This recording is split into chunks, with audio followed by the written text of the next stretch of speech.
Ever wondered if a YouTube channel can get sued for copyright infringement? Well, sit tight because we're about to unravel the complexities of this very subject. In the vast digital universe of YouTube, copyright holds a significant place. It's the protective shield that guards the original work of creators, ensuring that their creativity isn't exploited without due credit or compensation. Now you may be wondering, why is copyright so important? It's because it fuels innovation and encourages creators to continue creating. Without it, the very essence of creativity could be at stake. But here's the catch: not everyone respects these boundaries. Copyright infringement, a serious offense on YouTube, happens when someone uses copyrighted material without permission. This could lead to severe consequences, including lawsuits. So, yes, YouTube channels can indeed face lawsuits for copyright infringement. Let's dive deeper to understand how. But first, we need to understand what exactly is copyright infringement. In layman's terms, copyright infringement is like taking someone else's work and using it as your own without obtaining permission or providing proper credit. It's akin to intellectual property theft. Now you might be wondering, what constitutes a copyright violation on YouTube? Well, it's pretty straightforward. If you upload a video that includes content that someone else owns the copyright to, such as music, clips from television shows or movies, or even another YouTube video, you could be infringing on their copyright. However, there's a twist to this tale. Not all uses of copyrighted material on YouTube are considered violations. This is where fair use comes in. Fair use is a legal doctrine that permits limited use of copyrighted material without acquiring permission from the rights holders. It means you can use copyrighted material if your work is transformative, meaning it adds new expression or meaning to the original, or if it's for purposes such as criticism, commentary, news reporting, teaching, or research. But remember, fair use is not a free-for-all. It's not a get-out-of-jail-free card. It's a legal defense you can use if you're sued for copyright infringement. The boundaries of fair use are blurry and often determined on a case-by-case basis. Now let's talk about the penalties for copyright infringement. If you're found guilty of copyright infringement on YouTube, the consequences can be severe. Your video can be taken down, your channel can receive a copyright strike, and if you receive 3 strikes, your channel can be terminated. In the most extreme cases, legal action could be taken against you, which could result in hefty fines or even jail time. So, it's safe to say that copyright infringement is a serious matter that needs careful attention and understanding. It's not just about protecting your channel, it's about respecting other creators and their hard work. Now that we understand what copyright infringement is, let's look at some real-life examples. Remember the viral video of a dancing baby from a few years back? A seemingly innocent home video that turned into a landmark legal battle over copyright infringement on YouTube. This is the story of Stephanie Lenz, a proud mother who, in 2007, uploaded a 29-second video of her toddler son dancing to Prince's song, "Let's Go Crazy." The video was adorable, innocent, and unbeknownst to Lenz, a potential copyright violation. Universal Music Group, the copyright holder of Prince's song, saw this video as an infringement of their rights and issued a takedown notice under the Digital Millennium Copyright Act, or DMCA. Lenz, with the support of the Electronic Frontier Foundation, fought back, arguing that her video was fair use, an exception to copyright law that allows limited use of copyrighted material without permission from the owner. The case, known as Lenz vs. Universal Music Corp., took 8 long years to resolve. In 2015, the Ninth Circuit Court of Appeals ruled in favor of Lenz, stating that copyright holders must consider fair use before issuing takedown notices. The court emphasized that fair use is not just a defense to copyright infringement, but a right in and of itself. This case was not just a victory for Lenz, but a victory for all content creators on YouTube. It highlighted the importance of fair use and the rights of individuals to use copyrighted material in non-commercial, transformative ways. It underscored the fact that not all use of copyrighted material is a violation, and that copyright holders must be careful not to abuse their power.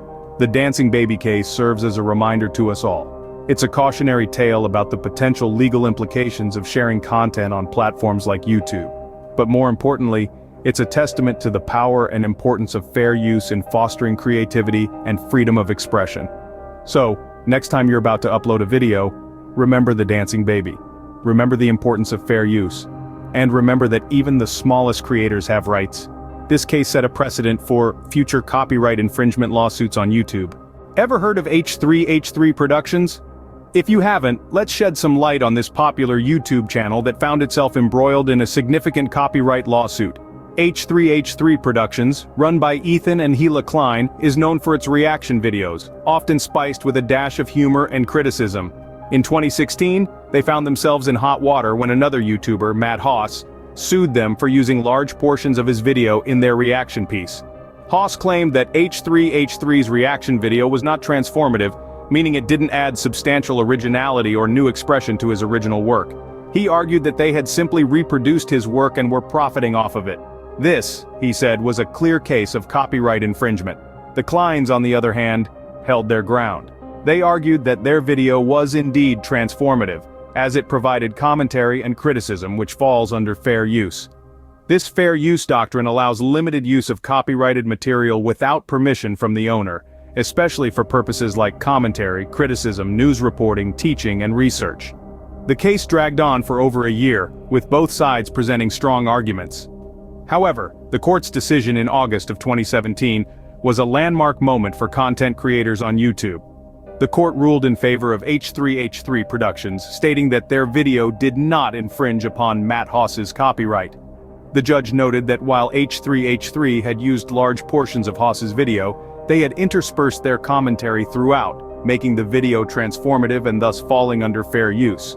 This ruling was a significant victory not just for H3H3 Productions, but for all YouTubers. It provided much-needed clarification on the application of the fair use doctrine on the platform, giving content creators more freedom to critique and comment on others' works without fear of copyright infringement lawsuits. This case further clarified the boundaries of fair use on YouTube. So, next time you're crafting a reaction video or critique, remember the H3H3 Productions case.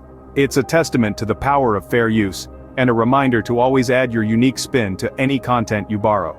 So how can you avoid getting into such messy legal battles? Well, the first step is to understand and respect the essence of copyright laws. These laws are designed to protect the intellectual property of creators, so when you're using someone else's work, it's important to obtain permission. This could be as simple as reaching out to the creator directly, or in some cases getting a license from a copyright collective. Now you might be thinking, but what about fair use? Yes, fair use is a doctrine that allows for the use of copyrighted material under certain circumstances, such as for criticism, news reporting, teaching, and research. However, fair use is a complex area and often subject to interpretation by the courts, so it's not a get-out-of-jail-free card. One approach to avoid copyright infringement is to create original content. This might sound like a no-brainer, but you'd be surprised how often this gets overlooked. The more original your content is, the less likely you are to infringe on someone else's copyright. Another critical step is to educate yourself. Stay informed about the copyright laws in your country, and keep up to date with any changes. This might seem daunting, but there are plenty of resources out there to help you understand these laws. YouTube's own Copyright Center is a great place to start. And finally, if you're unsure about something, seek legal advice. It's much better to get clarification before you post something than to deal with a lawsuit afterwards. Yes, it might cost you a bit, but it's a small price to pay compared to the potential legal fees and damage to your reputation. Remember, when it comes to copyright, it's always better to play safe than sorry. So, we've seen that YouTube channels can indeed be sued for copyright infringement. We delved into the murky waters of copyright law, explored its implications, and even examined real-life case studies like the Dancing Baby and H3H3 Productions. These examples serve to remind us that the threat of copyright infringement is very real and can have serious consequences. Understanding copyright laws is crucial to avoiding legal pitfalls. Remember, ignorance of the law is no excuse. It's not just about protecting your channel, it's about respecting the creative efforts of others. We also discussed how to steer clear of copyright infringement. Key takeaways? Always seek permission, give credit where it's due, and when in doubt, consult a professional. In the vast, exciting world of YouTube, it's easy to get carried away. But, as we've learned, it's vital to tread carefully. Stay informed, respect copyrights, and keep creating amazing content without the fear of lawsuits. Until next time, happy YouTubing.